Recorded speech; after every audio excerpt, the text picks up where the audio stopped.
नमस्कार दोस्तों, बहुत बहुत स्वागत है आप सभी का आपके अपने इस YouTube चैनल विजिटेरिया में। दोस्तों मैं हूं एडवोकेट मंजीत त्रिपाठी। दोस्तों आज की इस वीडियो में हम लोग बात करेंगे OTS टाइम लिमिट की। जी हां दोस्तों, OTS टाइम लिमिट। OTS कराते समय कुछ चीज़ों का बड़ा ध्यान रखना पड़ता है, क्योंकि OTS एक बार फेल हो जाता है तो बैंक आपका पैसा रिफंड नहीं करता है और फिर वो उसमें का एक बड़ा हिस्सा पेनल्टी में काट लेता है। ये एक बहुत बड़ा कंफ्यूजन है। OTS करते समय आपको जानकारी बिल्कुल नहीं होती है और OTS के बारे में बहुत कम ही लोग जानते हैं, क्योंकि बैंक OTS की सारी चीज़ें आपको स्टेप बाय स्टेप नहीं समझाती है। आपके मन में होता है कि आपने सुना होता है कि वन टाइम सेटलमेंट भी कोई चीज़ होती है, तो आखिर OTS आदमी लेता क्यों है? OTS लेने में फ़ायदा है कि नुकसान है? लेकिन इसके बारे में जानकारी बहुत कम अवेलेबल है, क्योंकि हर बैंक अपने अपने हिसाब से OTS देती हैं। सबसे पहले तो आप ये है कि OTS के लिए बैंक को प्रेशराइज नहीं कर सकते हैं। इसका मतलब ये है कि बैंक पर दबाव नहीं डाल सकते हैं। आप उनसे रिक्वेस्ट कर सकते हैं, बैंक की मर्जी होगी तो वो OTS देंगे और मर्जी नहीं होगी तो वो OTS बिल्कुल नहीं देंगे। तो OTS लेना सही होगा या नहीं, या फिर OTS में किन किन बातों का ध्यान रखना है, इस पर तो मैंने बहुत सारे वीडियोस बनाए हैं। लेकिन यहाँ पर टेक्निकली कुछ चीज़ों का ध्यान और रखना है, क्योंकि हमारे पास कल ही एक क्वेरी आई थी, हमारे एक व्यूअर हैं, तो उनके पास एक बड़ी टेक्निकल चीज़ फंस गई थी। तो इस पर भी मैंने वीडियो बनाए थे, तो शायद उन्होंने देखा कि नहीं देखा, लेकिन एक बार फिर से रिमाइंडर के लिए आप लोग को फिर से हम OTS के उस टेक्निकल चीज़ को फिर से हम समझा देते हैं। देखिए, OTS क्या होता है? वन टाइम सेटलमेंट, ये तो सभी जानते हैं। बैंक देखता है कि आपका जो भी लोन है, अगर आप उसको सेटल करना चाहते हैं तो बैंक आपको OTS यानी कि वन टाइम सेटलमेंट की सुविधा देता है। इसमें वो क्या करता है कि आपको कुछ छूट प्रदान करता है। हो सकता है कि वो आपके प्रिंसिपल में से भी 10% 20% छूट देता है, लेकिन वो यही चाहेगा कि आप 1 से 2 किस्तों में या फिर 3 किस्तों में अपना पैसा उसको दे दें, यानी कि बैंक को पैसा दे दें। लेकिन OTS लेटर तैयार कराने से पहले आपको कुछ पैसा पहले देना होता है, 10% 15%, जो भी बैंक रिक्वायरमेंट करे।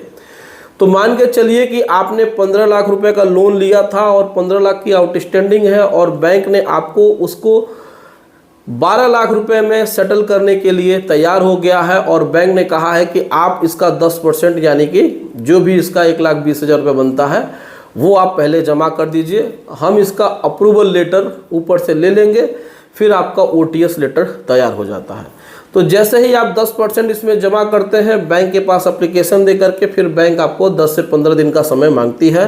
उस 10 से 15 दिन के अंदर में आपको एक OTS कन्फर्मेशन लेटर मिल जाता है, और बाकी का यानी कि 1,20,000 देने के बाद उस 12 लाख में से जो भी पैसा बचता है, उस पैसे को 3 से 4 इंस्टॉलमेंट में देने के लिए आपसे बात कही जाती है। लेकिन यहाँ पर एक शर्त लगाई जाती है बैंक के द्वारा कि 60 दिनों के अंदर या फिर 90 दिनों के अंदर, 3 महीने का टाइम अगर आपको दिया जाता है, जो जितना टाइम आपको दिया जाता है उसी टाइम के अंदर में आपको पैसा जमा करना है।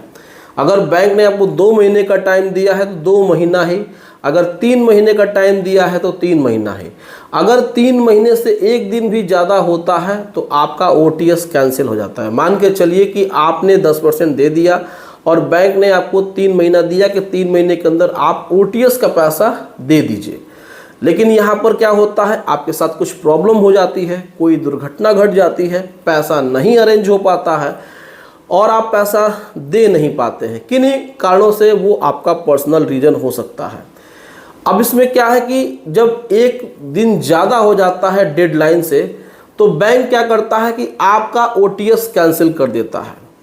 अब बैंक कहता है कि अब ये OTS नहीं होगा, अब आपको फिर से अगले साल OTS के लिए अप्लाई करना होगा। लेकिन यहाँ पे मामला ये बनता है कि जो 10% आपने पैसा दिया है उसका पूरा का पूरा आपके आउटस्टैंडिंग में से माइनस होगा कि क्या होगा। अब ये बैंक पर डिपेंड करता है कि वो पूरे 10% को पेनल्टी में एडजस्ट कर ले, या फिर उसमें से कुछ भाग को पेनल्टी में करे और कुछ भाग को आपके EMI में से काट ले, यानी कि जो भी आपका आउटस्टैंडिंग है उसमें से माइनस कर दे। ये बैंक के ऊपर डिपेंड करता है। तो यहीं पे आपको बहुत ही ध्यान देने वाली बात है। अगर बैंक आपको 3 महीने का OTS देता है तो आपको बैंक से एक एग्रीमेंट करना है कि सर अगर 3 महीने का टाइम अगर देते हैं और इस 3 महीने के टाइम में अगर कोई हमारे साथ जेन्युइन रीजन के साथ, यानी कि कोई सही में घटना घटती है, किसी को बीमारी हो जाती है, किसी की डेथ हो जाती है, किसी की शादी पड़ जाती है, पैसे का अरेंजमेंट कहीं देना है, पैसा नहीं हो पाता है, तो हमें 2 मंथ्स का एक्सटेंशन चाहिए और ये आप हमको रिटर्न में देंगे।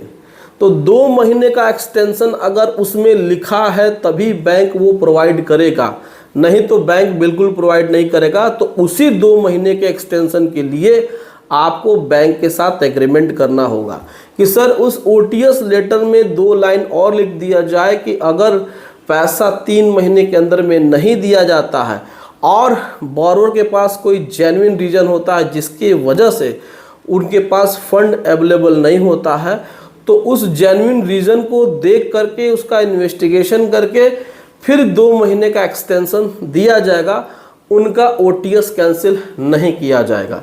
अगर इन 2 लाइनों को बैंक लिख करके आपको देता है तो फिर आपके लिए कोई दिक्कत नहीं होगी। अगर कोई प्रॉब्लम आ जाएगी तो आपको ओटीएस मिलता ही रहेगा, यानी कि वो ओटीएस कैंसिल नहीं होगा। लेकिन हमारे व्यूवर के केस में क्या था कि उनके साथ बैंक ने ऐसा कोई भी रिटर्न में उनको आश्वासन नहीं दिया था, कोई भी प्रॉमिस नहीं किया था, जिससे कि उनके 3 महीने की मियाद खत्म हो गई थी, उनका पैसा कहीं फंसा पड़ा था और बैंक ने ओटीएस को कैंसिल कर दिया था। आरबीआई की भी यही गाइडलाइंस है कि जब तक बैंक रिटर्न में न दे तब तक बैंक के ऊपर प्रेशराइज नहीं किया जा सकता है कि वो आपका ओटीएस को कंटिन्यू रखे उस डेडलाइन के बाद भी। तो यही बात आपको बड़े ध्यान से, बड़ी समझदारी से, बड़ी चालाकी से ओटीएस लेटर बनवाते समय बैंक से करना है। अगर आपने इन बातों का ध्यान रखा तो यकीन मानिए आपका पैसा डूबेगा नहीं तो बैंक 10% को पेनल्टी में काट लेंगे, आपका पैसा फंस जाएगा, फिर आप अगले साल ओटीएस के लिए अप्लाई कर पाएंगे, वो भी बैंक देगा कि नहीं देगा। तो ये थी जानकारी ओटीएस के टाइम को एक्सटेंड कराने की। तो जानकारी कैसे लगी कमेंट करके हमें ज़रूर बताएं। दोस्तों वीडियो अच्छी लगी हो तो वीडियो को एक लाइक ज़रूर कर दीजिएगा, इसे अपने दोस्तों में और रिश्तेदारों में शेयर कर दीजिएगा और हमारे चैनल को सब्सक्राइब करके हमें सपोर्ट ज़रूर प्रदान करिएगा। चलिए मिलते हैं अगली वीडियो में एक नए टॉपिक के साथ। तब तक आप अपना और अपने पूरे परिवार का ध्यान ज़रूर रखिएगा। Thank you so much. जय हिंद दोस्तों।